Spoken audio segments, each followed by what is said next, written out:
મનમાં અનેક પ્રકારના વિચારો આવે છે. ક્યારેક ઈચ્છા વગર પણ મનમાં અશ્લીલ વિચારો આવે છે.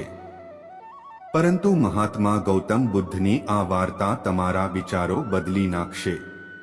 બુદ્ધ કથા મનુષ્યનું મન ખૂબ જ ચંચળ હોય છે અને તેથી મનમાં અનેક પ્રકારના વિચારો ઉત્પન્ન થાય છે.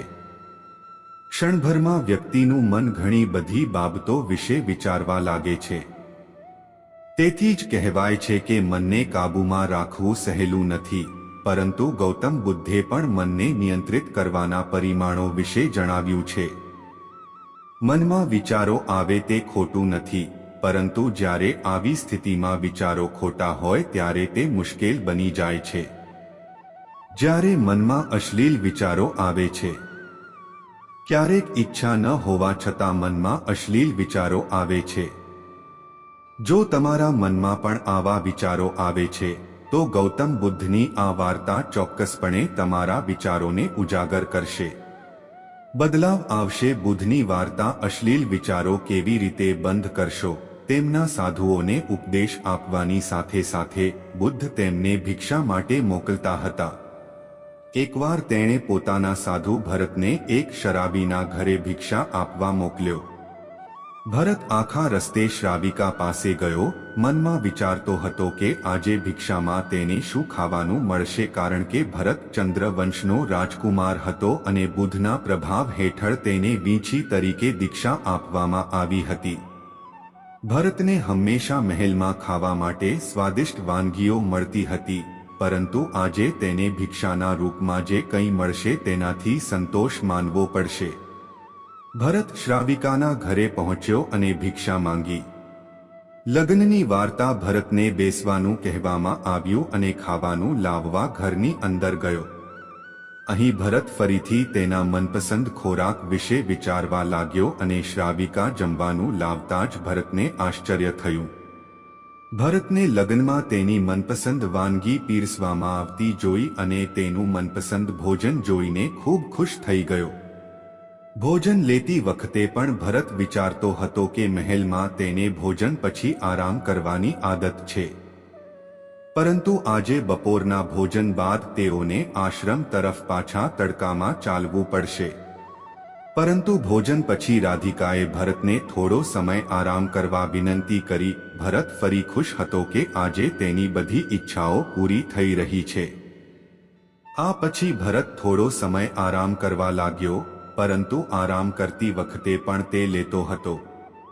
તે વિચારવા લાગ્યો કે આજે મને જમ્યા પછી આરામ મળી ગયો, પણ આવું રોજ નહીં થાય. આરામ કર્યા પછી ભરત જાગ્યો ત્યારે શ્રાવિકાએ કહ્યું કે તું ઈચ્છે ત્યાં સુધી અહીં રહી શકે છે. ભરત હવે સમજી ગયો કે આ સંયોગ ન હોઈ શકે. તેણે શ્રાવિકાને કહ્યું કે મને માફ કરો. શું તમે મારું મન વાંચી શકશો? શ્રાવિકાએ નેહાને જવાબ આપ્યો અને કહ્યું, હા, હું મન વાંચી શકું છું. શરૂઆતમાં તે મુશ્કેલ હતું, પરંતુ પછી મેં મારા પોતાના વિચારોનું નિરીક્ષણ કરવાનું શરૂ કર્યું. પહેલા મારા વિચારોની સંખ્યા અગણિત હતી. આ પછી મેં વિચારો પર ધ્યાન કેન્દ્રિત કર્યું. કોઈ પણ વિરોધ વિના તેના મંતવ્યો જોવા લાગ્યા. આ રીતે ધીમે ધીમે મારા મનમાં વિચારોની સંખ્યા ઓછી થઈ અને બધા નકામા વિચારો દૂર થઈ ગયા. ત્યારથી હું બીજાના મનમાં ચાલતા વિચારો વાંચી શક્યો છું. જો કે શ્રાવિકાની વાત સાંભળીને ભરત ગભરાઈ ગયો. આ પછી ભરત શ્રાવિકા આજ્ઞાને લઈને આશ્રમ જવા રવાના થયો. રસ્તામાં પણ ભરતને ફરી તેના મનમાં આવેલા વિચારો યાદ આવવા લાગ્યા કે તેને પણ શ્રાવિકા વિશે અશ્લીલ વિચારો આવ્યા હતા. તેમને પણ ઓળખતા હશે. તે મારા વિશે શું વિચારતી હશે? ભરત શરમ અનુભવતો હતો. ભરત આશ્રમમાં પહોંચ્યો અને ગૌતમ બુદ્ધને કહ્યું કે હવે તે ક્યારેય સાટીન માટે નહીં જાય.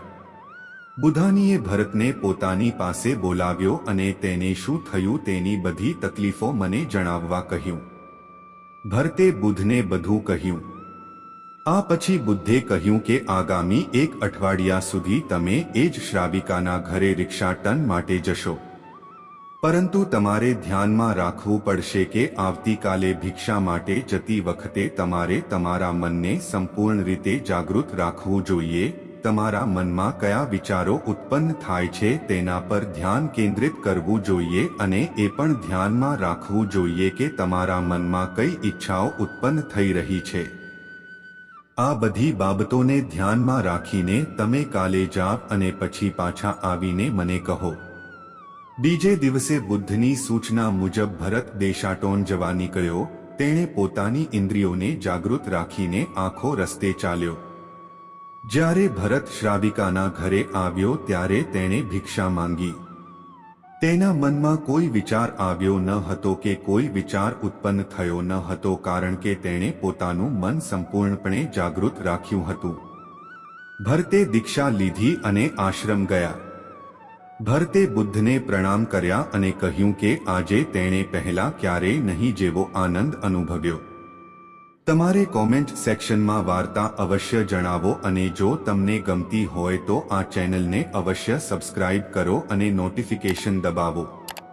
ત્યાં સુધી આગળની વાર્તામાં ધ્યાન રાખજો.